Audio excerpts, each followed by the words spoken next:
கோயிலே பாத்தீங்கன்னா பல பிரபலமான கோயில்கள் தான் நம்ம போயிட்டே இருப்போம். அதை விட சக்தி வாய்ந்த கோயில்கள் அதே ஊர்ல இருக்கும். ஆனா அந்த கோயிலை வெளில கொண்டு வரதுக்கு நம்மள மாதிரி ஒரு ஆள் இன்னும் அந்த கோயிலுக்கு போகாம இருப்பாங்க. திருவாபுரி பார்த்துட்டு வெளில வரும்போது பார்த்தா இங்க ஆண்டார் குப்பம்னு ஒரு கோயில் இருக்கு, அங்க போலாமா அப்படின்னாங்க.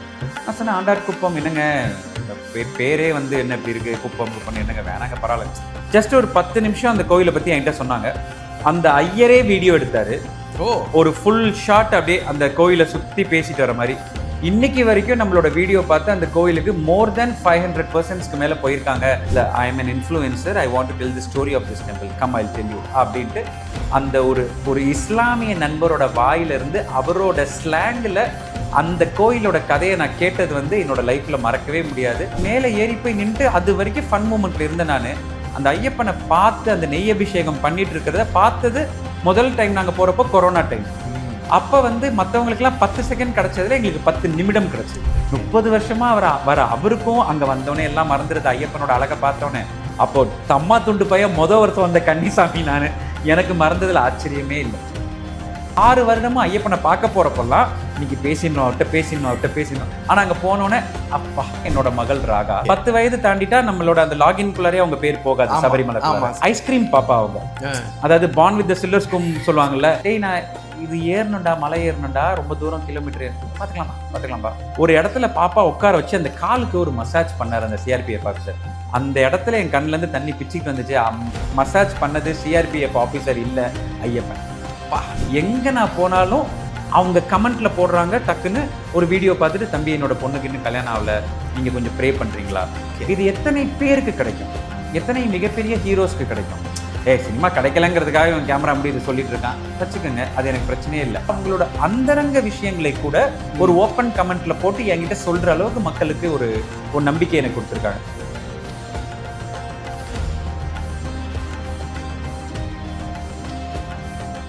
தி டிவைன் தமிழ் நேயர்களுக்கு வணக்கம். நான் விஜய் ஹரிஹரசுதன். இன்னைக்கு நம்ம கூட இருக்கிறது யாருன்னு பார்த்தீங்கன்னா நடிகர் ராஜ்கமல் அவர்களை தான் மீட் பண்ண வந்திருக்கோம். என்னடா ஆன்மீக சேனலில் திடீர்னு நடிகர் வராரு அப்படிம்பாங்க. நம்மளை விட ஆன்மீகத்தில் அதிக பயணங்கள் போன ஒரு நபர் அப்படின்னு சொல்லலாம். வணக்கம் பிரதர். வணக்கம் விஜய் சார், ரொம்ப சந்தோஷமா இருக்கு. இன்னைக்கு இவ்வளோ பெரிய ஆன்மீக சேனல்ல நானும் வருகிறேன் அப்படிங்கிறது ரொம்ப பெருமையா இருக்கு. நாங்கள் தான் சந்தோஷப்படணும். உங்களோட நேரத்துக்கு ரொம்ப மகிழ்ச்சி. ஒரே விஷயந்தான், நமக்கு எல்லாருக்குள்ளேயும் ஒரு தேடல் இருக்கும். இப்போ நம்ம வந்து வேலை செய்கிறோம், இதெல்லாம் ஒரு பக்கம் இருந்தாலும் நமக்குன்னு ஒரு பீஸ் கிடைக்கிற இடம்னா அது ஆன்மீகம் தான், அது இறைவன் தான். அப்படிங்கும் போது உங்களை பொறுத்த வரைக்கும் இந்த ஆன்மீகம் அப்படிங்கிற விஷயத்தை நீங்கள் எப்படி டிஃபைன் பண்ணுவீங்க? இல்லை, நான் ஆக்சுவலாக இன்னும் அந்த பீஸுக்கு போல. நான் இப்போ வரைக்கும் பிரியாணியில் லெக் பீஸ் தேடிட்டு இருக்கிற ஒரு ஆள் தான். ஓகே. அதாவது ஆன்மீகத்தில் பெரிய ஒரு ஆள்லாம் நான் இல்லை. ஓகே. என்னோட ஒரே ஒரு தேடல் என்னென்னா, என்னோட அம்மா, நான் அம்மாவோட புள்ள குழந்தை இப்போ வரைக்கும் டிப்பிக்கல் அம்மா பையன். ஸோ அதால் என்ன ஆயிடுச்சுன்னா, அம்மாவோட கை பிடிச்சி திருச்சியில் ஸ்ரீரங்கம் சமயபுரம் எல்லாத்துக்கும் பஸ்ஸில் போய் 5 மணி நேரம் க்யூவில் நின்று, என்னடா அது இவ்வளோ நேரம் நிற்க வைக்கிறாங்களேன்னு ஒன்றும் புரியாத வயசில் பார்த்துட்டே இருந்தது. ஆனால் ஒரு விஷயம் மட்டும் மனசுக்கு ஸ்ட்ராங்காக தோணுச்சு, அம்மாவுக்கு இங்கே வந்தால் சந்தோஷம். நான் ஒரே பையன், தம்பி தங்கச்சி அண்ணன் யாரும் கிடையாது, அப்போ நம்ம தானே அம்மா கூட வரணும் அப்படின்னு கோயிலுக்கு போக ஆரம்பித்த ஒரு ஆள். ஒரு கட்டத்தில் போயிட்டே இருக்கும். ஒரு கட்டத்துக்கு மேலே அம்மாவுக்கு வந்து ஒரு விபத்து ஏற்படுது, வீட்டுக்குள்ளார கீழே விழுகுறாங்க. அதுலேருந்து அவங்களால கோயிலுக்கு போக முடியாத நிலைமை. அது வரைக்கும் பார்க்க முடியாத ஒரு அப்செட்டாக அவங்க முகத்தில் நான் பார்க்குறேன், இந்த கோயில் போக முடியலங்கிறது. அப்போ நான் என்ன பண்ணுறேன், அவங்க எந்த கோயிலுக்கு அன்றைக்கி போக நினைக்கிறாங்களோ நான் போயிட்டு ஒரு வீடியோ எடுத்துகிட்டு வந்து அம்மா கிட்ட காட்டுறேன். காட்டினோடனே பார்த்தா அது வரைக்கும் பார்க்காத ஒரு சந்தோஷத்தை அம்மா முகத்தில் பார்க்குறேன். அந்த வீடியோவை பார்க்கும்போது ஐயப்பா அப்படியே கோயிலுக்கு போன மாதிரியே இருக்குப்பா அப்படின்னு சொல்லி, சரி அம்மாக்காக எடுத்து அந்த வீடியோவை எதுக்கு டெலிட் பண்ணணும்னு சொல்லி அப்போ தான் இந்த இன்ஸ்டாகிராமு யூடியூபு இதெல்லாம் கொஞ்சம் கொஞ்சமாக வளர்ந்து வருது. அதில் போட்டு விட்றேன். அதில் போட்டு பார்த்தா அன்றைக்கி நைட்டுக்குள்ளார இன்னொரு 10 அம்மா மெசேஜ் அனுப்புகிறாங்க, தம்பி எனக்கு காலில் வந்து பிரச்சனை, என்னால் கோயிலுக்கு போக முடியாது, உங்கள் வீடியோ வடிவத்தில் நான் பார்த்தேன் அப்படின்னு. அப்போ தான் நான் புரிஞ்சுக்கிட்டேன், இது ஒரு அம்மாக்காக நம்ம எடுக்கல, பல அம்மாக்கள் வந்து இது தேவையில் இருக்காங்க, தேடலில் இருக்காங்க, இதை ஏன் நம்ம பண்ணி பார்க்கக்கூடாதுன்னு எங்கள் அம்மாக்காண்டி தான் முந்தானத்து போன கோயில் வரைக்கும் எங்கள் அம்மாக்காக போனது தான். அது என்ன ஆயிடுச்சுன்னா, ஆன்மீகவாதி நிறைய கோயிலுக்கு போகிறேங்கிற பேர் தானாக வந்துருச்சே தவிர அது நம்ம பிளான் பண்ணி வந்ததில்லை. அது முழுக்க ஃபுல் கிரெடிட்ஸ் கோஸ் டு அம்மா. ஓகே. எப்போதுமே நம்ம ஒரு அம்மாக்காக பண்ண ஆரம்பித்த ஒரு விஷயம் அப்படிங்கும் போது நம்மளை ஒரு இடம் வந்து கூப்பிட்டுருக்கோம்ல, இது வந்து நானாக வந்ததில்லை, தானா நடந்துச்சு அப்படிங்கிற அந்த தருணம் எப்படி, எந்த தருணம் சொல்லுவீங்க? ஒண்ணுமே இல்லை பிரதர். இந்த இன்டர்வியூ முடிஞ்சோடனே நீங்க என்ன சொல்லுவீங்கன்னா, இப்போ நீங்க தஞ்சாவூர்காரரு, நீங்க என்ன சொல்லுவீங்க, தஞ்சாவூர்னா எல்லாத்துக்கும் பெரிய கோயில் தான் தெரியும். பெரிய கோயில் இல்லாமல் இன்னொரு பவர்ஃபுல் கோயில் அந்த ஊர்ல இருக்கும். ஆனா அந்த ஊருக்கு நீங்க, அந்த கோயிலுக்கு நீங்க போயிருப்பீங்க, அந்த சக்தியை நீங்க உணர்ந்திருப்பீங்க. ஆனா இன்னும் அந்த கோயிலோட பேர் வெளியில வராம இருக்கும். இன்னைக்கு நடிகனுக்கு மட்டும் லக்கு இல்ல, கோயிலுக்கும் லக்கு வேணும். கண்டிப்பா. இப்போ நம்ம கோயிலே பாத்தீங்கன்னா பல பிரபலமான கோயில்கள் தான் நம்ம போயிட்டே இருப்போம். அதை விட சக்தி வாய்ந்த கோயில்கள் அதே ஊர்ல இருக்கும். ஆனா அந்த கோயிலை வெளில கொண்டு வரதுக்கு நம்மள மாதிரி ஒரு ஆள் இன்னும் அந்த கோயிலுக்கு போகாம இருப்பாங்க.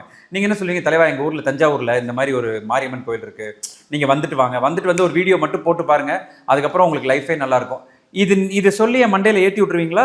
உடனே நான் தஞ்சாவூருக்கு உடனே இப்ப கிளம்பி போயிட மாட்டேன். ஆனா தஞ்சாவூர் எப்போ கால் வச்சாலும், ஹரி வந்து ஒரு கோயில் சொன்னார்ல தஞ்சாவூர்ல, அந்த கோயிலுக்கு நம்ம ஏன் போகக்கூடாது அப்படின்னு அந்த கோயிலுக்கு போவேன்.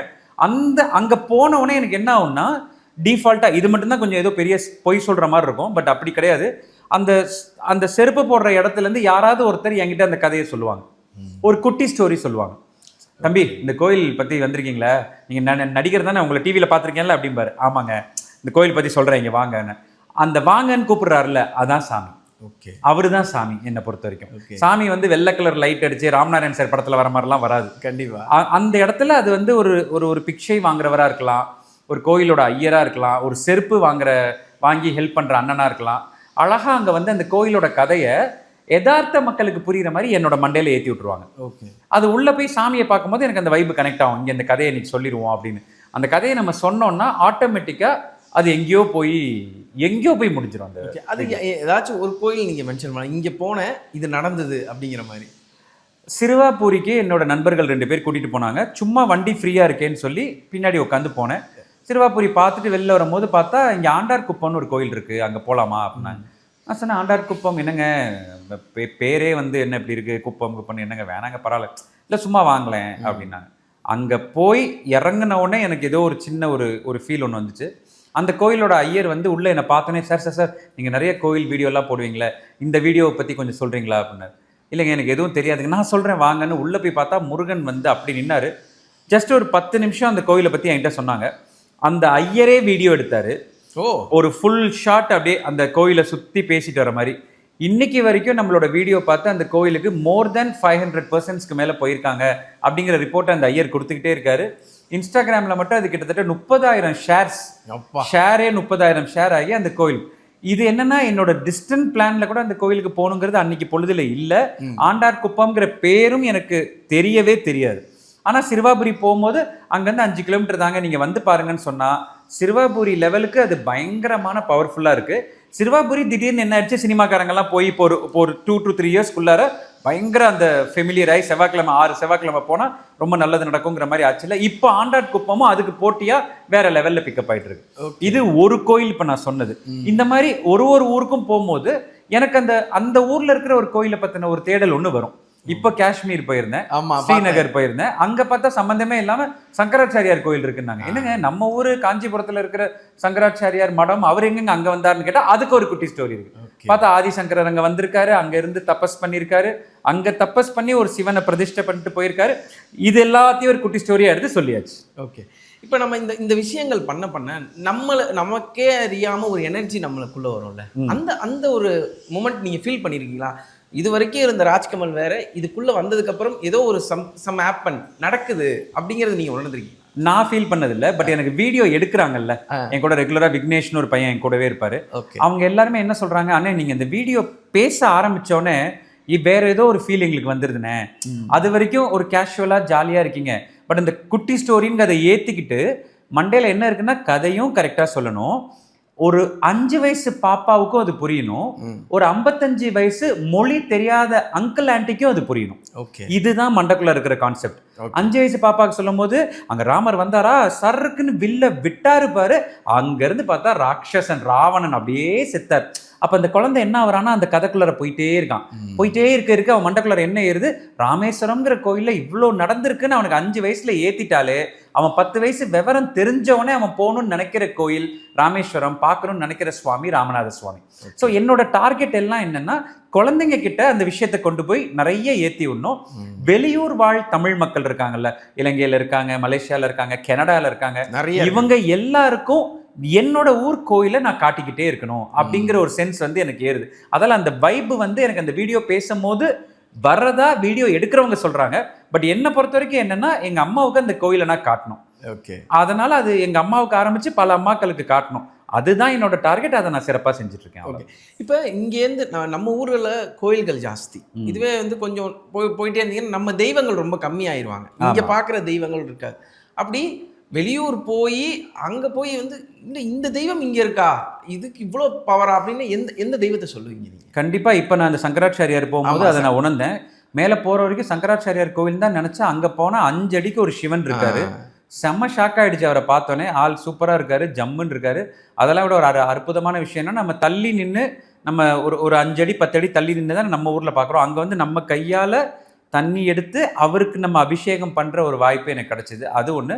அதே காஷ்மீரில் பெஹல்காம் அட்டாக் இப்போ நடந்துச்சுல்ல, அந்த பெஹல்காம் அட்டாக் நடந்த அதே பெஹல்காம் ஊர்லேயே மாமல்லேஸ்வரர் அப்படின்னு ஒரு சிவன் கோயில். மாட்டு பொங்கலுக்கு போயிருந்தீங்க? மாட்டு பொங்கலுக்கு போயிருந்தேன். பார்த்தீங்களா, ஒன்னொன்றுக்கு நீங்களே கியூ வச்சுருங்க. அங்கே தான் விநாயகருக்கு தலை போய், அதாவது விநாயகராக இருந்த பையனுக்கு தலை போய் அங்கே தான் யானை தலை வைக்கப்பட்டதுங்கிற கதையை அங்கே AK-47 வச்சிட்டு இருக்கிற ஒரு முஸ்லிம் நண்பர் எனக்கு சொன்னார். இங்கே தான் சாமி இருக்கு, இங்கே தான் சாமி இருக்கு. அவர் பேர் ஷாஹித் அலின்னு பேரு. அங்க இருக்காரு. என்னை பார்த்தோன்னே நான் அவர்கிட்ட போய் சொல்றேன், ஐ want to del divine story. அதான் எனக்கு அங்க சொல்லும் போதே எனக்கு அது, ஏன்னா எனக்கு ஒண்ணுமே தெரியல. சும்மா பெஹல்காம் அட்டாக் நடந்த இடத்த பார்க்கணும், அங்க போய் நம்ம வந்து ஒரு ப்ரே பண்ணணும்னு நான் போகிறேன். பட் அவங்க என்ன சொல்கிறாங்க, செக்யூரிட்டி ரீசன்ஸால் பெஹல்காம் அட்டாக் நடந்த இடத்துக்கு இப்போ போக முடியாதுப்பான்னொன்னே அப்செட் ஆகிட்டு அப்படியே மேலே போகும்போது சின்னதாக ஒரு கோவில் தெரியுது. அங்கே போகிறேன். அந்த கோவிலுக்குள்ளே நுழையும் போது அப்போ நாங்கள் இருக்கிற எங்கள் அப்பாட்ட சொல்லிட்டு இருக்கேன், ஐ வாண்ட் டு டெல் திஸ் குட்டி ஸ்டோரி. எனக்கு தெரியலன்னொன்னே ஷாஹித் அலி என்னை கூப்பிடுறாரு. ஆள் நல்ல அருமையாக ஒரு அஜானு பாகுவா படத்தில் வர ஹீரோ மாதிரி இருக்காரு. அப்படி இந்த ஸ்டன்கன் வச்சுட்டு what you want to know about this temple அப்படின்னாரு. இல்லை, I am an influencer, I want to tell the story of this temple, come I will tell you அப்படின்ட்டு அந்த ஒரு இஸ்லாமிய நண்பரோட வாயிலிருந்து அவரோட ஸ்லாங்கில் அந்த கோயிலோட கதையை நான் கேட்டது வந்து என்னோட லைஃப்பில் மறக்கவே முடியாது. ஸோ அல்லாவும் சிவனும் ஒன்று, அறியாதவன் கண்ணில் மண், அவ்வளோதான் என்ன பொறுத்து. இப்படி வந்துட்டீங்க, அரியும் சிவனுக்கு எதுக்கு அரிதா இருக்கீங்களே, அதனால அரிய விட்டுருவோம், அதெல்லாம் அல்லாவை எடுத்துப்போம். எனக்கு அவர் சொல்லும் போது அதாங்க ஸ்ட்ரைக் ஆச்சு. இவ்வளோ அழகா ஒரு இஸ்லாமிய நண்பர் வந்து இந்த கதையை வந்து சொல்றாரு. அவர் சொல்லும் போது, you know the pond, that pond was Parvati was bathing here, so that time Sivaperuman came, that time கதை சொன்னோடனே நம்மளுக்கு ஸ்ட்ரைக் ஆயிடுச்சு. ஆனா நான் தெரிஞ்ச மாதிரியே காட்டிக்கல. ஏன்னா அவர் சொல்ற அழகு வந்து அவ்வளோ நல்லா இருந்துச்சு. நம்ம கதையை ஒரு இஸ்லாமிய நண்பர் சொல்றாரு, ஃபுல்லா எல்லாத்தையும் கேட்டுட்டு அதுக்கப்புறம் அவருக்கு ஒரு நன்றி சொல்லி அதுக்கப்புறம் நம்ம ஸ்டைலில் அதை கன்வெர்ட் பண்ணி அழகா அதை உட்காந்து எடுத்துட்டு வந்தேன். ஸோ அந்த ஊர்ல போய் நான் சப்பாத்தியும் சப்ஜியும் பார்க்கலான்னு போன ஊர்ல சிவாஜியை பார்த்தது பெரிய சந்தோஷம் எனக்கு. ஓ, சிவாஜி சப்ஜி அப்படிங்கிறது. இப்போ அடுத்த ஜென்ரேஷனுக்கு ஒரு விஷயத்தை கொண்டு போகிறது அப்படிங்கிறது இப்போ ஒரு பெரிய டஃப் ஜாப் மாதிரி ஆயிடுச்சு. ஏன்னா எல்லார் கையிலையும் மொபைல் இருக்குது, எல்லாருமே ஒரு விஷயம். ஆனால் நம்ம சொன்ன விஷயம் இவ்வளோ தூரம் போயிருக்கா அப்படிங்கிற ஒரு ப்ரௌட் மூமெண்ட்டாக இருக்குல்ல. ஒரு நடிகனாக இருக்கோம் அப்படிங்கிறத விட நம்ம அம்மாக்காக எடுத்த ஒரு விஷயம் நம்மளை வந்து இங்கே கொண்டு போய் இவ்வளோ அழகாக சேர்த்துருக்கா அப்படிங்கிறது, அது எந்த மூமெண்ட்டு?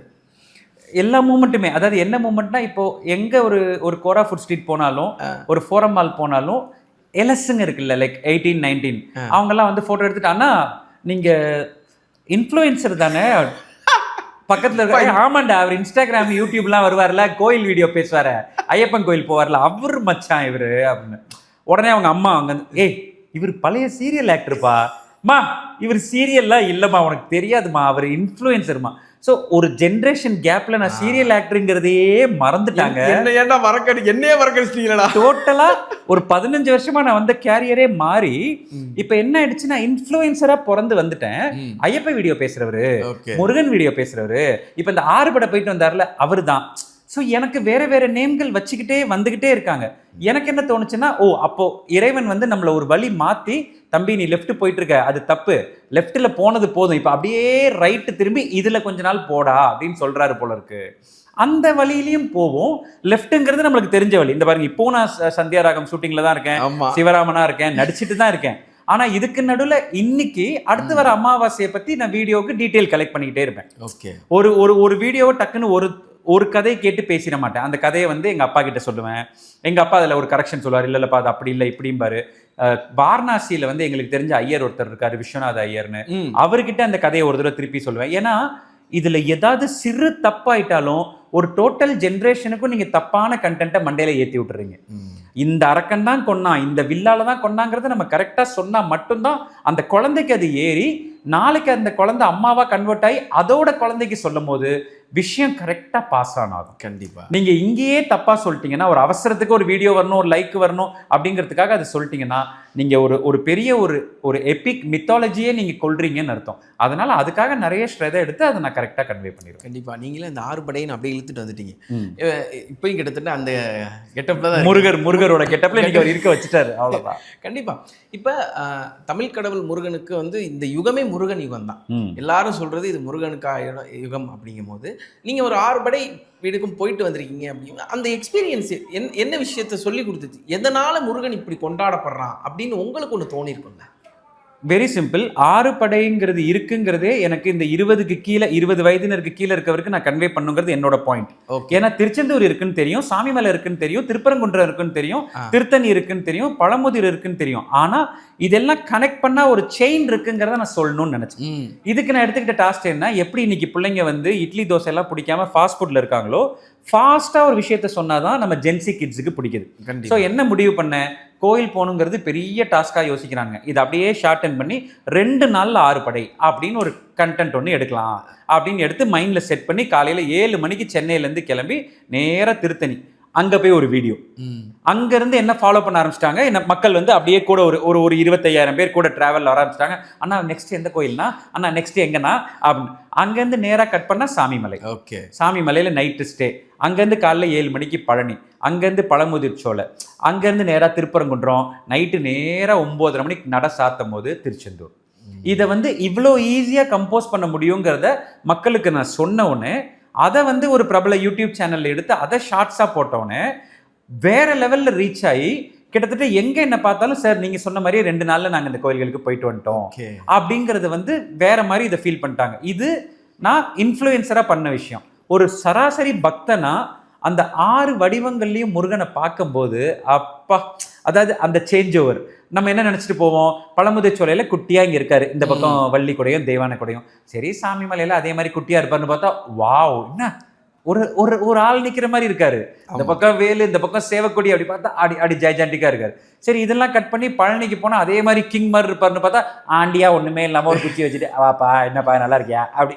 எனக்கு பயங்கரமா ஒரு 6 கேரக்டர்ஸை பார்த்த மாதிரி. ஏன்னா எனக்கு சினிமா தான் உலகம். ஸோ அந்த சினிமாக்குள்ள போகும்போது என்னடா அங்க திருத்தணியில எப்படி இருந்தாரு, இங்க எப்படி இருக்காரு, ஒரு கோயிலையும் ஒரு ஸ்டோரி சொல்றாங்க. திருத்தணியில என்ன பண்ணாரு, சூரனை முடிச்சுட்டு திருப்பரங்குன்றத்துல தெய்வானைய கல்யாணம் பண்ணாரு, நேரா திருச்செந்தூர்ல போய் சூரனை சம்ஹாரம் பண்ணாரு, எல்லாத்தையும் முடிச்சுட்டு பழமுதிர் சோலையில செம்ம ஜாலியா கூலா பேபி கூல் அப்படிங்கிற மாதிரி இருக்காரு. ஸோ இது என்ன ஆயிடுச்சு, யாரோ ஒரு ஆளை இப்போ ஹரின்னு ஒருத்தரை பாக்குற மாதிரி முருகன் ஒருத்தரை 6 கெட்டப்ல நான் பாக்குறேன், 6 வடிவங்கள்ல. ஸோ எனக்கு என்ன ஆயிடுச்சுன்னா, ஒரு சாமியை பார்த்த உணர்வே இல்லாமல் ஏதோ நம்மளோட சீஃப் ஒருத்தரை பார்த்துட்டு வருவோம்ல ஆஃபீஸில், அதே மாதிரி ஒரு உணர்வு எனக்கு ஒரு பக்தனாக கிடச்சிது. பட் அது எல்லாத்த விட என் மண்டக்குள்ளார இருந்த விஷயம் வந்து 6 சட்டை எடுத்துக்கிட்டேன். ஏன்னா 6 வீடியோஸ்க்கு டிஃப்ரெண்ட் டக்குன்னு கோயிலுக்கு வெளில சட்டையை மாற்றினேன், போகிற வரல குட்டி ஸ்டோரியை கேட்டேன், அந்த ஐயர்கிட்ட சொல்லி கன்ஃபார்ம் பண்ணேன், டக்குன்னு போய் கோயில் தரிசனம் சாமின்னு முடிச்சுட்டு நைட்டு 9:30 மணிக்கு வீடியோ போட்டேன், நல்லபடியாக முடிஞ்சிருச்சுப்பா அப்படின்னு சொல்லி. இதை கையில் எடுத்துக்கிட்டது எந்த அளவுக்கு ஒரு ரெஸ்பான்சிபிலிட்டியாக நினைக்கிறீங்க? கையில் எடுத்து ரொம்ப இதுக்கு பின்னாடி போற கோடிக்கணக்கான மக்களோட ஒரு மெசஞ்சரா நான் போனதோட மாதிரி ஒரு ரெஸ்பான்சிபிலிட்டி எடுத்துக்கிட்டேன். ரொம்ப ரொம்ப முக்கியமான கட்டம் அது. ஏன்னா சப்போஸ் அந்த 2 நாளுக்குள்ளார போக முடியலன்னா அந்த 25,000 பேர் 40,000 பேர் என்ன ஃபாலோ பண்ணிட்டு இருக்காங்கல்ல, அவ்வளோ பேருக்கும் சும்மா பீட்ரு ஷூட்டிங்ல உட்காந்துருக்க வேண்டியதானே, எதுக்கு இந்த தேவையில்லாத மாதிரி ஃபெட்டப் ஆகி நான் இல்லை அவங்க தான் சொல்றேன். நான் டக்குன்னு வீடியோ போடுறதை விட்டுட்டு அந்த நேரத்தில் ட்ரெண்டிங்கா இருக்க ஒரு மியூசிக்கை போட்டா டக்குன்னு வேற ஒரு கூட்டம் உள்ள வந்துடும். ஆனா என்ன நம்பி வராங்கல்ல, பார்த்துக்கிட்டே ஃபாலோ பண்ணிட்டே வராங்கல்ல, அவங்கள நான் டிசப்பாயிண்ட் பண்ணக்கூடாதுல்ல. இப்போ நான் போனவொடனே அந்த 6 கோயில்களுக்கும் இந்த 2 நாளுக்குள்ள போக முடியும்னு எனக்கு தெரிஞ்ச ஒரு 5,000 பேர் போயிருப்பாங்க. அந்த 5,000 பேர் மூலமா எத்தனையோ அங்க பிச்சை வாங்குறவங்க சாப்பிட்டுருப்பாங்க, அங்க சின்ன பை வாங்குறவங்க, சின்ன பார்க்கிங் விற்கிற அண்ணன், டீ போட்டு தர அண்ணன், எல்லாமே வியாபாரம், எல்லாருக்கும் பலன். முருகன் எல்லாருக்கும் அந்த விதத்துல பிளஸ் பண்ணியிருக்காரு. ஸோ எங்கேயாவது அது மிஸ் ஆயிருந்தா இது எல்லாமே தப்பாயிருக்கும். ஓகே, இதுக்குள்ள வந்ததுக்கு அப்புறம் நமக்கு ஒரு சேஞ்ச் தெரியும்ல, பர்சனல் லைஃப்ல இந்த மாற்றம் எனக்கு நடந்துச்சு, நான் ஒரு விஷயம் பண்ணிக்கிட்டு இருக்கேன், ஆனால் எனக்கே அறியாமல் இந்த பிரபஞ்சம் எனக்கு ஒரு விஷயம் கொடுத்துச்சுன்னா என்ன விஷயம் கொடுத்துச்சு? எதுக்குமே அப்செட் ஆக வேண்டாங்கிற ஒரு மனநிலைமை பயங்கர ஸ்ட்ராங் ஆயிடுச்சு. முன்னாடி பயங்கர upset முன்னாடி ஆகும். வந்து சின்ன சின்ன டிப்ரெஷன்ஸ் இருக்கும். என்னடா இது பர்சனலா சரி ஒரு படம் ட்ரை பண்றோம், அந்த படத்துல நம்மளுக்கு கிடைக்கல அப்படிங்கிற மாதிரி. இப்போ என்ன ஆயிடுச்சுன்னா இந்த ஒரு 3 வருஷத்துக்கு அப்புறம் குறிப்பா சபரிமலைக்கு மாலை போட்டு அந்த ரெகுலரா போன அப்புறம் எல்லாம் நடந்தது நன்மைக்கு தான். இப்போ இந்த படம் கிடைக்கலையா, அதை விட பெட்டரா ஒன்று கிடைக்க போகுது. இந்த புகழ் நம்மளுக்கு சினிமாவில் நடிச்சு ஒரு பெரிய ஹீரோ மாதிரியான ஒரு புகழ் கிடைக்கலையா, இப்போ அதை விட பெரிய புகழ் என்னன்னா எங்கே நான் போனாலும் அவங்க கமெண்ட்ல போடுறாங்க, டக்குன்னு ஒரு வீடியோ பார்த்துட்டு தம்பி என்னோட பொண்ணுக்கு இன்னும் கல்யாணம் ஆகல, நீங்கள் கொஞ்சம் ப்ரே பண்ணுறீங்களா, உங்களை போய் அந்த பிரார்த்தனை அங்கே வைக்க சொல்கிறாங்க. என் மூலமாக அதை கொண்டு போய் சாமிகிட்ட சேர்க்க சொல்கிறாங்க. ஓகே, இது எத்தனை பேருக்கு கிடைக்கும், எத்தனை மிகப்பெரிய ஹீரோஸ்க்கு கிடைக்கும். சினிமா கிடைக்கலங்கிறதுக்காக இவன் கேமரா முடி இது சொல்லிட்டு இருக்கான் வச்சுக்கோங்க, அது எனக்கு பிரச்சனையே இல்லை. ஆனாலும் எனக்கு கிடைச்சிருக்கிற அந்த மரியாதையும் தகுதியும் நிச்சயமாக வேற யாருக்கும் அங்கே எங்கேயுமே கிடைக்கல. ஸோ இது வந்து ஒரு சாதா ரெஸ்பான்சிபிலிட்டி இல்லை. அவங்களோட நீங்கள் என்னைக்காவது ஃப்ரீயாக தான் என்னோட யூடியூப் சேனல் போய் நான் லேட்டஸ்ட்டாக போட்டிருக்க ஒரு 2 வீடியோவில் ஒரு 800-900 கமெண்ட் இருக்கும். நீங்கள் படிச்சீங்கன்னா என் மேலே இருக்கிற பார்வை உங்களுக்கு மாறிடும். அதாவது வயதையும் கடந்த ஒரு மரியாதை உங்களுக்கு வந்துடும். ஜி குருஜி சாமிஜி அப்படி டேய் அடங்கு, நான் இல்ல அந்த ஜோன்ல இல்ல. ஆனா அவங்க என்ன அந்த ஜோன்ல அவங்களோட அந்தரங்க விஷயங்களை கூட ஒரு ஓப்பன் கமெண்ட்ல போட்டு என்கிட்ட சொல்ற அளவுக்கு மக்களுக்கு ஒரு நம்பிக்கை எனக்கு கொடுத்துருக்காங்க. ஸோ அதால இப்ப நான் லோடட் வித் பாசிட்டிவிட்டி. நீங்க எது நெகட்டிவா என் கண்ணுக்கு முன்னாடி தெரிஞ்சாலும், எது தவறு நடந்தாலும் எனக்கு அது தவறாகவே தெரியாது. அதை திருத்திக் கொள்ள இறைவன் எனக்கு கொடுத்த வாய்ப்பா தெரியுமே தவிர எங்கேயுமே நான் ஸ்டாப் டவுன் ஆக மாட்டேன். பாசிட்டிவிட்டி லோடடா இருக்கு. கண்டிப்பா. இப்போ ரொம்ப மன கஷ்டம்னாலும் திடீர்னு கோயிலுக்கு போகும்போது அது வரைக்கும் நம்ம வாழ்க்கையில் இறைவனை பார்த்து அழுதுருப்போமான்னு தெரியாது. ஆனால் ஒரு சில நேரத்தில் நம்மளே அறியாமல் கண்ணிலேருந்து தண்ணி வந்துடும். உங்களுக்கு எந்த மூமெண்ட் அது மாதிரி நடந்திருக்கு? மனிதர்களை விட தெய்வம் தான், அது முகத்தை பார்த்தோன்னு எனக்கு ஒரு சந்தோஷம் வந்துச்சு. நான் என்னையே அறியாமல் அழுதுட்டேன்னா எந்த தருணம்? முதல்ல சபரிமலைக்கு போகும்போது எனக்கு அந்த உணர்வு வந்துச்சு. ஏன்னா சபரிமலை என்னோட லிஸ்ட்டில் இல்லை. எனக்கு ரொம்ப ஃப்ரெண்ட்ஸ் கிடையாது. 2 ஃப்ரெண்ட்ஸ் தான் திருச்சியில், வரதராஜன் ஒருத்தன், வெங்கடேஷன் ஒருத்தன். ஓகே, மற்றபடி எல்லாமே ஃப்ரெண்ட்ஸ் தான். ஹாய், இப்போ நீங்களும் ஃப்ரெண்டு தான், ஹாய் பாய்னு பார்ப்போம். இதுக்கப்புறம் கட் பண்ணால் நம்ம ஒரு 1.5 வருஷம் 2 வருஷம் ஆகும். அதுக்கப்புறம் நீங்கள் வீடியோ எடிட் பண்ணுவீங்க, கொடுப்பீங்க, அப்படி பேசிப்போமே தவிர நட்புங்கிற வட்டாரத்துக்குள்ள நம்ம ரொம்ப நெருங்கி வர முடியாது. பட் அவங்க 2 பேர் எனக்கு ஒரு 3 வயசு ஆனப்போ ஃப்ரெண்ட் ஆனவங்க. இன்னைக்கு வரைக்கும் ஃப்ரெண்ட்ஸ்.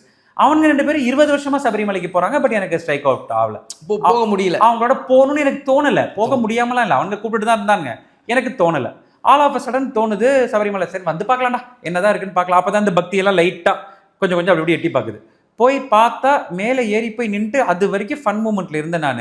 அந்த ஐயப்பனை பார்த்து அந்த நெய் அபிஷேகம் பண்ணிட்டு இருக்கிறத பார்த்தது முதல் டைம் நாங்கள் போகிறப்போ கொரோனா டைம் 2021 அந்த நேரத்தில். அப்போ வந்து மற்றவங்களுக்குலாம் 10 செகண்ட் கிடச்சதுல எங்களுக்கு 10 நிமிடம் கிடச்சிது. பொறுமையாக முன்னாடி நின்று, ஏன்னா கோயில் அவ்வளோ டிஸ்டன்ஸு அதெல்லாம் வச்சதால அந்த 10 நிமிஷமும் ஏன் என் கண்ணிலேருந்து தண்ணி வந்துச்சுன்னு தெரியல. நான் என்னெல்லாம் ஐயப்பன்ட்ட கேட்க போவோம்ல நம்ம ஜென்ரலா, எனக்கு நம்ம வச்சிருந்த இந்த கோரிக்கை இஎம்ஐ கட்டியிருப்பா சாமி, இது கட்டலாம், கார் பச்சை கலர் தான் வேணும், எல்லாம் மறந்துருச்சு. அப்படியே பார்க்குறேன், நெய் போட்டுக்கிட்டே இருக்காங்க. முகத்துலேருந்து நெய் ஒழுவுது, கையில் ஒழுவுது, காலில் ஒழுவுது, அப்படியே நெய் கீழே போயிடுது. திருப்பி நெய் போடுறாங்க, பார்க்குறேன் கொடமாக கண்ணிலேருந்து தண்ணி பிச்சுக்கிட்டு வருது. அழுவுறேன். முடிச்சோடனே வெளியில் வந்துட்டேன். வெளியில் வந்தோடனே குருசாமி கேட்குறாரு, என்ன சாமி வேணீங்க? ஐயோ சாமி ஒன்றுமே வேண்ட மறந்துட்டேன். அதே தான் சாமி, நான் 30 வருஷமா வரேன், நானும் வேண்டதில்லை சாமி. அதுதான் 30 வருஷமா அவருக்கும் அங்கே வந்தோடனே எல்லாம் மறந்துடுது. ஐயப்பனோட அழகை பார்த்தோன்னே அப்போ தம்மா துண்டு பைய வருஷம் வந்த கன்னிசாமி நான், எனக்கு மறந்ததில் ஆச்சரியமே இல்லை. ஸோ அன்று முதல் 6 வருடமும் ஐயப்பனை பார்க்க போகிறப்பெல்லாம் இன்னைக்கு பேசிடணும். ஆனால் அங்கே போனோடனே அப்பா அப்படி பார்த்துட்டோம். அதே ஃபீல் வந்து எனக்கு திருப்பதி பெருமாள்கிட்டையும் கிடைக்கும். திருப்பதி பெருமாள்கிட்டையும் ஏதாவது ஒன்று கேட்கணும், நம்ம போனோம், ஏன்னா அவர் தான் லக்ஸரி கிங் ஆச்சு. ஏதாவது ஐயா கேட்டணும்ப்பா, எப்படியாவது இந்த இஎம்ஐ சாங்ஷன் பண்ணியிருப்பா அப்படின்லாம் கேட்கணும்னு போனால் அப்படியே பார்த்தோன்னே அப்படியே வாயடைச்சு போவோம். அந்த ஒரு தரிசனத்தை பார்த்துட்டு அப்படியே வெளில வந்துடுவோம். இது வந்து ரெகுலர் மனநிலைமையில ஏதாவது கொஞ்சம் அப்செட்டாக இருக்கும் போது, ஒரு தேடலோடு இருக்கும்போது அவங்ககிட்ட போய் இந்த பிரார்த்தனையை சொல்லும் போது நம்மள அறியாமல் கண்ணிலேருந்து கொடமாக தண்ணி வரும். பல பிரதோஷங்களுக்கு சிவன் கோயிலுக்கு போகிறப்போ கண்ணிலேருந்து தண்ணி வந்துடும். அந்த தண்ணி முடிஞ்சு நம்ம வெளியில் வரும்போதே ஒரு 10% அந்த பிரச்சனைக்கான ஒரு சின்ன தீர்வை வந்து அவங்க கொடுப்பாங்க. சொல்யூஷன் ஒரு 10% கொடுத்துருவாங்க. ஒரு சின்ன லைன் தெரிஞ்சிடும், ஓகே கிளியரன்ஸ் வரப்போகுது அப்படின்னு சொல்லி. அவ்வளோதாங்க, இது எல்லாமே நம்பிக்கை தான். நீங்கள் தூக்கி அவங்ககிட்ட கொடுத்துட்டீங்கனாலே அவங்க தெளிவாக பார்த்துப்பாங்க. எப்போதுமே கன்னிசாமி ஐயப்பன் சொல்லுவாங்க, ஒரு கதை சொல்லுவாங்க, என்னன்னா என்னைக்கு வந்து கன்னிசாமி வராமல் இருக்காங்களோ அன்னைக்கு நான் கல்யாணம் பண்ணிக்கிறேன். இன்னொரு விஷயம், ஒரு குருசாமியை விட ஒரு கன்னிசாமியை அந்த அளவுக்கு போற்றுவாங்க. ஐயப்பன் வந்து கூடவே வராரு அப்படின்னு சொல்லுவாங்க. உங்களுக்கு அது மாதிரி இது மாதிரியான கதைகள் கேட்கும்போதும் சரி, கன்னிசாமியா நீங்க போகும்போதும் சரி, ஐயப்பன் வந்தாராங்கிற ஒரு விஷயம் இருக்குல்ல. ஏன்னா பல பேர் பல விஷயங்கள் சொல்லுவாங்க அந்த மலையை பத்தி. உங்களுக்கு நான் அதை அனுபவிச்சேன். பட் என்னை விட ரொம்ப அனுபவிச்சது யாருன்னா என்னோட மகள் ராகா. ஓ நான் போனதுக்கு 3வது வருஷம் அவங்க என் கூட வந்தாங்க. ஏன்னா அந்த வருஷம் தான் அவங்களுக்கு 9 வயது. ஓகே. 10 வயது தாண்டிட்டா நம்மளோட அந்த லாகின்குள்ளாரே அவங்க பேர் போகாது சபரிமலை. ஆமா சபரிமலை பெண்கள் விஷயத்துல அவங்க வரும்போது நான் என்ன உணர்ந்தேன்னா, பயங்கர ஐஸ்கிரீம் பாப்பா அவங்க. அதாவது பார்ன் வித் சில்வர் ஸ்பூன் சொல்லுவாங்கல்ல, born with ice cream spoon. Oh ice cream. ஐஸ்கிரீமோடயே பிறந்து அது நீங்க பாத்தீங்கன்னாலே தெரியும். அது பார்க்கும் போதே அப்படிதான் இருக்கும். டேய் நான் இது ஏறணும்டா, மலை ஏறணும்டா, ரொம்ப தூரம் கிலோமீட்டர், பார்த்துக்கலாம்ப்பா அப்படின்னு ஏதோ ஒரு ஆசையில் இந்த 2 வருஷமா என்னோட ட்ராவல்லாம் பார்த்தாங்களா, பார்த்துக்கலாம்ப்பான்ட்டாங்க. அங்கே போகும்போது பார்த்தா எப்படி இதை ஹேண்டில் பண்ண போகிறோன்னே தெரியல. அப்போ பம்பையை க்ளோஸ் பண்ணிட்டாங்க. பொம்பளை பிள்ளை எங்கே குளிக்க வைக்கிறது அப்படிங்கும்போது அங்கேருந்து ஒரு சிஆர்பிஎஃப் ஆஃபீஸர் வந்து கண்ணில் பட்டு, அவர் இத்தனைக்கு எனக்கு நடிகன் அப்படின்லாம் தெரியாது. மகளுக்கு குளிக்கணுமா, சரி போய் என்னோட ரூமில் போய் குளிங்க போங்க அப்படின்னு அவரோட ரூமில் குளிக்க வச்சு வெளியில் வரத்துக்குள்ளார அவருக்கு என்னவோ அந்த பாப்பாட்ட ஒரு பிரியமாயி ஒரு சிஆர்பிஎஃப் ஆஃபீஸரை தன்னோட பாப்பா கையை பிடிச்சி என்னோட பாப்பா கையை பிடிச்சி மலைக்கு அனுப்புறாரு. இது என்ன ஆகுதுன்னா, நம்மளுக்கே ஏற கஷ்டமா இருக்கும் போது அந்த சிஆர்பிஎஃப் ஆஃபீஸர் வந்து தன்னோட கையை வந்து என்னோட பாப்பா முதுகுக்கு பின்னாடி வச்சு பான்னு அப்படியே கூட்டிட்டு போயிட்டு ஒரு 4 கிலோமீட்டர் தாண்டினோடனே ஒரு இடத்துல பாப்பா உட்கார வச்சு அந்த காலுக்கு ஒரு மசாஜ் பண்ணார் அந்த சிஆர்பிஎஃப் ஆஃபீஸர். அந்த இடத்துல என் கண்ணிலேருந்து தண்ணி பிச்சுக்கிட்டு வந்துச்சு. மசாஜ் பண்ணது சிஆர்பிஎஃப் ஆஃபீஸர் இல்லை, ஐயப்பன். ஏன்னா அந்த குழந்தை வந்து நம்மளை மாதிரி இப்போ அடித்தடி பார்த்து இறங்கி போய் வந்து ரோட்ல இல்லவே இல்லை. அது ஏசிலே இருந்திருக்கு, ஃப்ரெஷ்ஷாக வந்திருக்கு. அந்த வீடியோஸ் எல்லாமே என்னோட யூடியூப்ல இருக்கு. நீங்க வேணா அதை நீங்க எடுத்துக்கங்க, நான் சொல்லி கூட சொல்றேன். கண்டிப்பா அந்த ஷாட்டை நீங்க போடுங்க, மக்கள் பார்க்கட்டும். அப்படியே உட்கார்ந்துட்டு இருக்கா, இவங்க கால் பிடிச்சி அழுத்தி விட்டுட்டு திருப்பி மலை ஏறி போயிட்டு. அப்பதான் கன்னிசாமியோட பவர் என்ன அப்படிங்கிறது எனக்கு வந்து முழுமையா தெரிஞ்சுது. ஐயப்பனோட வடிவத்துல என்ன நான் உணர்ந்ததை விட அதிகமா என்னோட மகளை உணர்ந்தேன். அன்னைக்கு அவங்க மலை இறங்கிட்டு வந்து என்ன சொன்னாங்க, அப்பா எனக்கு வந்து இது ரொம்ப சந்தோஷமா இருக்குப்பா, நான் அடுத்து மலைக்கு வர வரைக்கும் என்னோட மாலையை நீங்க போட்டுக்கிறீங்க. அதாவது ஒரு மாலை இல்லாம தொண மாலையா என்னோட மாலையை போட்டுக்கிறீங்க. எப்படி 45-50 வயசுல என்னோட காலம் கடந்து நான் மலைக்கு வருவேன்ல, அப்போ சப்போஸ் நீங்க இல்லாம போயிட்டா உங்களோட மாலையை நான் போட்டு நான் மலைக்கு என்னால் எவ்வளோ முடியுமோ போறேன். அன்னைக்கு எனக்கு வாக்கு கொடுத்தாங்க. 6 வருஷமா அவங்க மாலையும் போட்டு தான் போயிட்டு இருக்கேன். கண்டிப்பா இது வந்து ஃபேமிலியில் வந்து எந்த மாதிரியான ஒரு மாற்றத்தை கொடுத்துச்சு? நம்ம ஐயப்பனையே சீண்டாத ஒரு நபர், அதுக்கப்புறம் மகளையும் கூட்டு போயிருக்கீங்க. அப்படிங்கும்போது ஐயப்பனோட அருள் எப்போதுமே சொல்லுவாங்க, ஐயப்பன் வந்து குழந்தை மாதிரி, உங்களை அவருக்கு பகையும் தெரியாது எதுவும் தெரியாது, கேட்டோன்னே எல்லாத்தையும் கொடுத்துருவாரு அப்படிங்கிற ஒரு கடவுள் அவரு. ஏன்னா பல பேர் வாழ்க்கையை மாத்துற முக்கிய கடவுள் ஐயப்பன் தான். அப்படிங்கும் போது இது ஃபேமிலியில என்ன மாதிரியான ஒரு விஷயத்தை கொண்டு வந்துச்சு? ஓவராலாவே நிறைய ஹாப்பினஸை கொடுத்துச்சு. இந்த குழந்தைய பார்க்கறது, என்னோட பெரிய பொண்ணை விட என்னோட சின்ன பொண்ணை பார்க்கும்போது அவளை ஒரு தெய்வ குழந்தை மாதிரி பார்க்க ஆரம்பிச்சு, அவளை எங்க அப்பா வந்து நம்பூதிரின்னு கூப்பிட ஆரம்பிச்சாரு. வீட்டுல எப்ப பூஜை நடந்தாலும் அவங்க தான் வந்து தீபாரதனை எல்லாம் காட்டி பூஜை எல்லாம் பண்ணி அந்த மாதிரி ஒரு எக்ஸ்ட்ரா பாசிட்டிவிட்டி வந்து வீட்டுக்குள்ள ரொட்டேட் ஆச்சு. அண்ட் மோரோவர் எங்க வீடு வந்து பக்கா பாய் ஃபேமிலி மாதிரி நான்வெஜ்ல வந்து பூந்து விளாடுற ஒரு குடும்பம். அந்த 45 நாளைக்கு என்னோட ஒட்டுமொத்த குடும்பமும் விரதம் இருந்து, எங்க அப்பா வந்து தண்ணியிலேயே நான்வெஜ் இருக்கான்னு கேட்பாரு, ஒரு நான்வெஜ் வாட்டர் இருக்கா அப்படின்னு கேட்பாரு. அந்த மாதிரியான ஒரு பார்ட்டி அவரை வந்து டோட்டலா வெஜிடேரியன் ஆக்கி ஒரு 45 நாளைக்கு அனைத்தையும் ஐம்புலனையும் அடக்கி அந்த குடும்பமே இருக்கும்போது, அடுத்து வர அந்த 300 நாட்களுக்கும் அந்த வருஷம் பூராவும் வீடு செல்வ செழிப்பாகவும் எந்தவித குறையும் இல்லாமல் இருக்கிறத நாங்கள் உணர்ந்தோம். ஐயப்பன் எங்கள் வீட்டில் நல்ல தாண்டவம் ஆடிட்டு இருக்காருங்கிறது எங்களுக்கு இப்போவும் தெரியும். இப்போ அடுத்து வர நிறைய நிகழ்வுகள் இருக்குது. தைப்பூசமாக இருக்கலாம், அமாவாசையாக இருக்கலாம், இதுக்கெல்லாம் எப்படி ரெடி ஆகிருக்கீங்க? அதான் பிரதர், இது வந்து என்னென்னா ரெடி ஆகிறதுங்கிறது சபரிமலைக்கு மட்டும்தான். சபரிமலைக்கு ஒன்று தான் மைண்ட் வந்து கார்த்திகை 1 நோக்கி போயிட்டே இருக்கும். மற்றது எல்லாமே இப்போ இந்த இன்டர்வியூ முடிஞ்சிருச்சு, ஷூட்டிங் இல்லையா, தலைவா பக்கத்தில் ஒரு கோயில் இருக்கு, வரீங்களா என் கூட, நீங்கள் கேட்டால் உங்களோட நான் வந்துடுவேன். ஓகே. ஏன்னா அந்த கோயிலுக்கு கூப்பிடுறது ஹரி கிடையாது, அந்த கோயிலில் இருக்கிற கருப்பண்ணசாமி. அங்கே நான் வரத்துக்கு ஹரியை வந்து ஒரு கருவியா அவர் யூஸ் பண்றாரே தவிர ஹரிக்கு இதுக்கு எந்த சம்பந்தமும் இல்லை. வாயை மூடிட்டு ஹரியோட வந்துடுவேன். அங்கே ஃபர்ஸ்ட் வருவேன்னா அங்கே வந்த அப்புறம் ஹரி என்ன சொல்லுவாப்புலன்னா, தலைவா ஒரு வீடியோ ஒன்று பண்ணி பார்க்கலாமா, இல்லரி எதுக்கரி அப்படிங்கும்போது இன்னொரு கேரக்டர் அங்கே வரும். ஒரு ஐயரோ, தம்பி நீங்கள் கோயில் வீடியோ போடுங்க, இந்த கோயிலை பற்றி ஒரு வீடியோ போடுங்க தம்பி, நல்லா இருக்கும். இந்த மாதிரி விஷயங்கள் வந்து நம்மள அறியாம நடந்துகிட்டே இருக்கும். அந்த பாதையில சைலண்டா நான் போயிட்டு இருப்பேனே தவிர தைப்பூசம் நாளைக்கு அமாவாசை நாளைக்கு அதுக்கு ரெடி ஆகுங்கிற மாதிரிலாம் கண்டிப்பா இல்லை. நான் வந்து டிபிக்கல் சினிமாக்காரன். 24 மணி நேரமும் கேமரா முன்னாடி இருந்தா சந்தோஷப்படுவேன். என்னோட உயிர் போற அந்த செகண்ட் கூட கேமரா முன்னாடி போகணும் அப்படிங்கிறது என்னோட ஆசை. அது வந்து பெரிய சினிமா கேமராவா இருக்கலாம், இல்ல சீரியல் கேமராவா இருக்கலாம், இல்ல என் மொபைல்ல நான் எடுக்கிற ரீல்ஸா இருக்கலாம். அது பண்ணிட்டு இருக்கும் போது என்னோட உயிர் போகணுங்கிறது தான் நான் ஒரு சாமிகிட்டையும் நான் வேண்டிட்டு இருக்கிற ஒரு விஷயம். அதால என்னை பொறுத்த வரைக்கும் நாளைக்கு தைப்பூசமா ஏவிஎம்ல ஒரு ஷூட்டிங்கான்னு கேட்டிங்கன்னா ஏவிஎம் ஷூட்டிங் தான் போவேன். ஏன்னா செய்கிற தொழில் தான் என்னை பொறுத்த வரைக்கும் தெய்வம். என்னைக்கு என்னால் முடியல. இப்போ மாங்காடுல வந்து வெள்ளீஸ்வரர் கோயில்னு ஒன்று இருக்குது. அது வந்து மாங்காடு காமாட்சி அம்மனோட சிவன் வந்து பின்னாடி இருக்காரு. அதுக்கு போகிறது என்னோட வழக்கம். ஆனால் படப்பிடிப்பு இல்லாத நாட்கள்ல, படப்பிடிப்பு இருக்கிற நாட்களில் வந்து இங்கே பர்மிஷன் கேட்டுட்டு வேலையை டிஸ்டர்ப் பண்ணிக்கிட்டு நம்ம அங்கே போய் கேட்க போகிறது என்ன, எனக்கு நிறைய வேலை கொடு, எனக்கு நிறைய வாய்ப்பு கொடுன்னு. அந்த வாய்ப்பு கிடைக்கிற அன்னைக்கு நிறைய பேர் என்ன குழப்பிக்கிறாங்கன்னா கோயிலுக்கு போயிட்டு வேலைக்கு போகாமல் இருக்கிற ஒரு கட்டத்தை எடுக்கிறாங்க. அது மிக மிக தவறு.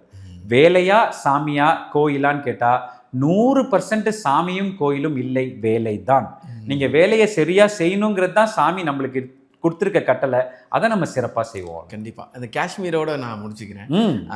என்னன்னா வேறு ஒரு பூமியில் எடுத்து கால் வைக்கும் போது காஷ்மீரும் கிட்டத்தட்ட ஒரு ஆன்மீக பூமி தான். கண்டிப்பாக. அப்படிங்கும் போது அங்கே எடுத்து வச்சோன்னே என்ன மாதிரியான ஒரு அனுபவம் இருந்துச்சு? நிறைய கோயில்கள் போயிருக்கீங்க, அங்கே போய் நீங்கள் சும்மா இருக்கல. ஆமாம், அங்கேயும் நிறைய கோயில்கள்லாம் போயிருக்கீங்க. என்ன மாதிரியான ஒரு அனுபவமாக இருந்துச்சு?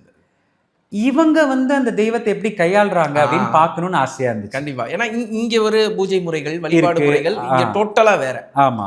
அங்கங்கிறது எப்படி? ஏன்னா அங்க நிறைய இஸ்லாமியர் இருக்கா. அது எப்படின்னா ரெண்டா பிரிஞ்சிருக்குங்க. ஜம்மு அண்ட் காஷ்மீருங்கிறது ஜம்மு ஒரு பகுதி, காஷ்மீர் ஸ்ரீநகர் அண்ட் காஷ்மீர் ஒரு பகுதி.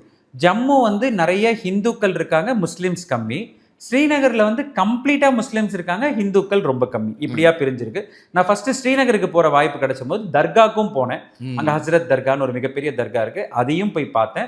சங்கராச்சாரியாரையும் பார்த்தேன். எல்லாம் அங்க இருக்கிற சிறு சிறு கோயில்களுக்கும் நான் போயிட்டு ஒரு ரவுண்ட் அடிச்சுட்டு வரும்போது அங்க என்ன தெரிஞ்சதுன்னா, அவங்க நிறைய இஸ்லாமிய நண்பர்களும் அந்த இடத்துக்கு வராங்க, அப்படியே எல்லாம் வேடிக்கை பார்க்குறாங்க, சுற்றி பார்க்குறாங்க. நம்மளோட ஆட்களும் உள்ள வராங்க. இவங்க அதை பார்க்கும்போது நம்ம கதைகளை நிறைய அவங்ககிட்ட கேட்டு தெரிஞ்சுக்கிறாங்க. ஓ ऐसा है क्या, ஓ आपका शिवजी ऐसा कर दिया. அது நல்லா இருக்கு. ஓகே. அது இப்போ வந்து லேட்டஸ்ட்டாக இந்த பெஹல்காம் அட்டாக்கு அப்புறம் அங்கே பயங்கர செக்யூரிட்டிஸ் போட்டு அப்படி ஒரு பாதுகாப்பு கொடுக்குறாங்க. எந்த விதமான பிரச்சனைகளும் அங்கே இல்லை, எல்லாரும் சந்தோஷமாக போயிட்டு வரலாம். ஸோ அதனால இறைவன் அங்கே பார்க்குற விதம் வேற. கட் பண்ணி ஜம்முக்கு வந்தா எங்க போனாலும் ராம் ராம் ராம் ராம் அப்படிங்கிற சத்தம் தான். ஃபர்ஸ்ட் ரகுநாத் மந்திர்னு சிட்டிக்கு நடுவில் பாண்டி பஜார் மாதிரி ஒரு கோயில். அந்த ரகுநாத் மந்திரை சுற்றி தான் ஷாப்பிங் ஏரியா. ஓகே. அட்டகாசமான ஒரு ராமர் கோயில். ராமர் சும்மா கருப்பா ஹால் ஹைட்டா செம்மையா இருக்காரு. அந்த ரகுநாத் மந்திருக்கு போய் முதல்ல சாமி கும்பிட்டேன். அங்கேருந்து இன்னொரு திருப்பதி தேவஸ்தானம் இருக்குல்ல, நம்ம திருப்பதியில் இருக்கிற அவங்களோட பிரான்ச் ஜம்முல. அப்படியே கோயிலுக்கு வெளியில அழகா ராஜகோபுரம்னே போட்டிருக்கு. அங்க வந்து ராஜகோபுரம் ஹே அப்படின்லாம் போடல, ராஜகோபுரம் அப்படின்னு போட்டு ரொம்ப அழகான அந்த கோயில். உள்ள போனா திருப்பதியில லட்டு, அங்க வந்து சுட சுட ராஜுமாவும் சுட சுட சாதமும் கொடுத்து, அன்னைக்கு நான் பிரதோஷம் விரதத்தன்னைக்கு போயிட்டேன். நான் அவங்ககிட்ட சொன்னேன், சாரி ஜி நோ ப்ராப்ளம் அப்படின்னு சொல்லி இவ்வளவு பெரிய லிச்சி ஜூஸ் எடுத்து கொடுக்குறாங்க. இது என்னங்க ஜூஸ்னா ஏபி பிரசாதே பையா பிஓ பையா அப்படின்னாங்க. உடனே அதையும் வாங்கி குடிச்சேன். ஸோ அங்கிருந்து நேரா இந்த கோயில் முடிச்சுட்டு அதுக்கப்புறம் வந்து ஒரு அற்புதமான பைரவ் காளி கோயில் அப்படின்னு சொல்லி.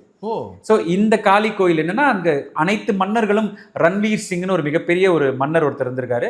அவர் வந்து அந்த காளியை கும்பிட்டுட்டு தான் அங்க போருக்கே போயிருக்காரு. இதெல்லாம் ஜம்முக்குள்ளார முடிச்சது. அப்பதான் கேள்விப்பட்டேன் அங்கிருந்து வெறும் 40 கிலோமீட்டர் தூரத்துல வைஷ்ணவ தேவி இருக்காங்க அப்படின்னு சொல்லி. இந்த வைஷ்ணவ தேவி வந்து கண்டிப்பா உலகத்துல இருக்கவங்க எல்லாரும் ஒரே ஒரு முறை போய் பார்க்க வேண்டிய ஒரு கோயில். அதாவது பார்வதி, காளி, லக்ஷ்மி 3 பேரும் ஒன்று சேர்ந்த ஒரு வடிவம் தான் வைஷ்ணவ தேவி. அவங்க வந்து ஒரு பெரிய மன்னருக்கு மகளா பிறந்து விஷ்ணுக்காக இந்த வெயிட் பண்ணிட்டு இருக்காங்க. ஸோ அதில் என்னன்னா, பெரிய ஒரு சிலையோ ஒரு அஜானுபாகு சிலையில 3 கல் மட்டும் இருக்கு. நீங்க இப்போ ஆன்லைன்ல வைஷ்ணவ தேவி ஆன்லைன் போட்டா பாரு 3 கல் மட்டும் இருக்கும். என்னங்க 3 கல் இருக்குன்னு பார்த்தா, அந்த கற்களுக்கு கீழே 5.5 அடிக்கு அம்மன் உட்காந்து தவம் பண்ணிட்டு இருக்காங்க. அவங்க தலையோட அந்த 3 டிப்பு தெரியுது பார்த்தீங்களா, அதை தான் நம்ம சாமியா வாங்குறோம். அப்பா, இதுதான் வைஷ்ணவ தேவியோட மந்திரம். அன்னைக்கு எனக்கும் ராகாவுக்கும் கிடைச்ச ஒரு மிகப்பெரிய விஷயம் என்னன்னா, எல்லாரும் இப்படி போய் தரிசனம் பண்ணுவாங்க. எங்களுக்கு எப்படி கிடைச்சதுன்னா, ஒரு சின்ன ஒரு குகை, அந்த குகைக்குள்ளார இப்படி இந்த மிலிட்ரி மேன் இப்படி கை வச்சு போவாங்கல்ல, அந்த மாதிரி ஒரு 300 ஃபீட்டுக்கு போய் இப்படின்னு மேலே கற்களுக்கு நடுவில் போய் அந்த சாமியை நாங்கள் தரிசனம் பண்ற ஒரு வாய்ப்பு கிடைச்சது. செம்ம வைப்பு. ஸோ கண்டிப்பாக வைஷ்ணவ தேவி டெம்பிள் ஜம்முலேருந்து கத்ராங்கிற ஊருக்கு போய் கத்ராலேருந்து மேலே ஒரு 25 கிலோமீட்டர் நம்ம குதிரையிலையும் பேட்டரி கார்லையும் போனால் வைஷ்ணவ தேவி. ஸோ இவ்வளோத்தையும் இந்த ட்ரிப்பில் பார்த்துட்டு வந்து அதெல்லாம் வீடியோ எடுத்து வச்சிருக்கேன். 1 by 1 அது மக்களுக்கு ரிலீஸ் ஆகிட்டே இருக்கும். அதுக்குள்ளே நீங்கள் சந்தியா ராகம் வந்தோடனே எங்கள் ஃபேமிலி ரெடியாக இருப்பாங்க ரீல்ஸுக்கெல்லாம். அதில் இறங்கிட்டோம். அதுக்குள்ளே அந்த கேரளா சம்பவம் அது இதுன்னு. ஸோ அதனால் எல்லாத்தையும் கலந்து கட்டி போட்டுக்கிட்டே இருப்பேன். மக்கள் பார்த்துக்கிட்டே இருப்பாங்க. கண்டிப்பாக. கோல்டன் டெம்பிள் பற்றி சொல்லுங்கள். ரொம்ப புனிதமான இடத்துல அதுவும் ஒன்று. அங்கேயும் போயிருந்தீங்க. சீன்லேயே இல்லாமல் ஒருத்தன் வருவாள் நடிக்க. சாமி படத்தில் விக்ரம் சொல்லுவார்ல, நீ சீன்லேயே இல்லையே அப்படின்னு. அதாவது இங்கேருந்து கிளம்பி ஸ்ரீநகர் போயிட்டு இருக்கோம். அப்போ மேலே 2 பைலட்டுக்கு வெளில வந்து பேசிக்கிறாங்க, ladies where can we land. என்னது வேர் கேன் வி லேண்டா? என்னடா ஸ்ரீநகர்ல எங்கடா போய் இறக்க போறீங்க அப்படின்னு பார்த்தா ஸ்ரீநகர்ல ஃபாக். ஓகே. எந்த ஊர்ல இறக்குதுன்னு டிஸ்கஸ் பண்றாங்க. டிஸ்கஸ் பண்ணி கொண்டு போய் இறக்குன இடம் அம்ரிஸ்தார். அப்புறம் நான் கேட்டேன், மேடம் இங்க என்னோட பட்ஜெட்லேயே இல்லை, நான் செலவுல. No 5 star hotel, Innova car, 3 time food, you want to stay in Amritsar அப்படின்னாங்க. Yes, I want to stay in Amritsar அப்படின்னு அமிர்ஸ்தார்ல தங்கினா அவங்களே வண்டி கொடுத்து அவங்களே அந்த கோல்டன் டெம்பிளுக்கு அனுப்பி எல்லா சாமியும் பார்க்க வச்சு கோல்டன் டெம்பிளில் போய் நின்னா அது வேற மாதிரி ஒரு வைப்பு. மற்ற இடங்கள்லாம் மிகப்பெரிய சிலைகள் இருக்கும், அங்கே சிலையே இல்லை. அந்த குருநானக் ஐயாவோட ஒரு புத்தகத்தை வச்சு அவங்க வணங்குறாங்க. அதாவது 10 குருக்கள் வந்திருக்காங்க. அந்த 10வது குரு படித்து அந்த புக்கை வந்து படிச்சுட்டு அவர் என்ன சொல்லிட்டார், இதுக்கப்புறம் இங்கே குருமார்கள் கிடையாது, இந்த புக்கு தான் சாமி அப்படின்னு ஹர் மந்திர் சாஹிப் அப்படிங்கிற அந்த புத்தகத்தை அங்கே வச்சு அவங்க வணங்குறாங்க. அந்த புத்தகத்தை தான் நம்ம எல்லாரும் கியூவில் நின்று பார்க்குறோம். நானும் என் மகளும் சுத்தமாக நமக்கு ஒரு பிளான் போட்டு போவோம்ல, ஸ்ரீநகர் போனோம், காஷ்மீர், அதில் சம்மந்தமே இல்லாமல் திண்ணையில் உட்காந்து திடுக்குன்னு வந்துச்சா வாழ்க்கைங்கிற மாதிரி சம்மந்தமே இல்லாமல் கோல்டன் டெம்பிள் கிடச்சிது. அதையும் அற்புதமாக தரிசனம் பண்ணி அதையும் வீடியோ எடுத்து போட்டேன். கண்டிப்பாக. இவ்வளோ நேரம் எப்படி ஆரம்பிச்சிச்சின்னு எனக்கு தெரியல. ஆனால் பஞ்சாப்ல வந்து முடிச்சிட்டோம். எங்கே ஆரம்பிச்சோன்னு தெரியல. ஆனால் கடைசியில் கோல்டன் டெம்பிள் வந்து முடிச்சிட்டோம். உங்களோட நேரத்திற்கும் உங்களுடைய வார்த்தைகளுக்கும் உங்களுடைய பயணத்திற்கும் என்னோட நன்றிகள், வாழ்த்துக்கள். ஏன்னா ஒரு நடிகராக உங்கள் பயணம் இருந்தாலும் ஆன்மீகம் சார்ந்து பல அம்மாக்களின் உங்கள் அம்மாக்காக ஆரம்பிச்சது, பல அம்மாக்களை பிடிச்சிட்டீங்க. அவங்களுக்காக இந்த பயணம் ரொம்ப சிறப்பாக போயிட்டுருக்கு. ரொம்ப நன்றி. ரொம்ப நன்றி. நீங்களும் உங்களோட இந்த முயற்சி யூடியூப்ல வந்து என்னென்னமோ கான்ட்ராவர்சி பேசலாம், அது பேசலாம், இது பேசலாம், அதெல்லாம் இல்லாமல் ஒரு புனிதமான விஷயத்தை தொட்டு அதில் பயணம் பண்ணிட்டு இருக்கிற நீங்கள் இன்னும் நிறைய ராஜ்கமல்களை சந்திக்கணும். இன்னும் நிறைய உங்களோட சேனல் வந்து இன்னும் நிறைய பேர் இதை வந்து லைக் பண்ணணும், ஷேர் பண்ணணும், சப்ஸ்கிரைப் பண்ணணும். இன்னும் இந்த சேனல் பெரிய லெவலில் வளர்ந்து உங்களோட ஆன்மீக பயணம், ஏன்னா நான் பார்க்குறத விட நீங்கள் பார்க்கும்போது உங்கள் கண் மூலமாக லட்சக்கணக்கான மக்கள் பார்ப்பாங்க. கண்டிப்பாக. அதனால் உங்களோட சேனலும் மிகப்பெரிய ஒரு ஸ்டேட்டஸ்க்கு வரணும்னு எல்லாமல்ல இறைவனை வேண்டிக்கிற. வாய்ப்புக்கு நன்றி. தேங்க்யூ. எல்லாருக்கும் வணக்கங்க.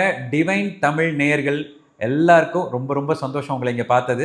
இப்போவே என்ன பண்ணுறீங்க, நிறைய ஆன்மீக தகவல்களை நம்மளுக்கு விடாமல் கொடுத்துட்ருக்க நம்ம டிவைன் தமிழ் சேனலை லைக் பண்ணுறீங்க, ஷேர் பண்ணுறீங்க, உடனடியாக சப்ஸ்கிரைப் பண்ணிட்டு உங்கள் ஃப்ரெண்ட்ஸ் எல்லாருக்கும் இப்படி ஒரு சூப்பர் சேனல் இருக்குது, அதில் ஆன்மீக விஷயங்கள் நிறைய அற்புதமாக வந்துட்டுருக்குங்கிறத உடனடியாக ஷேர் பண்ணுங்கள். அடிக்கடி இந்த சேனலில் நம்மளும் மீட் பண்ணலாம்.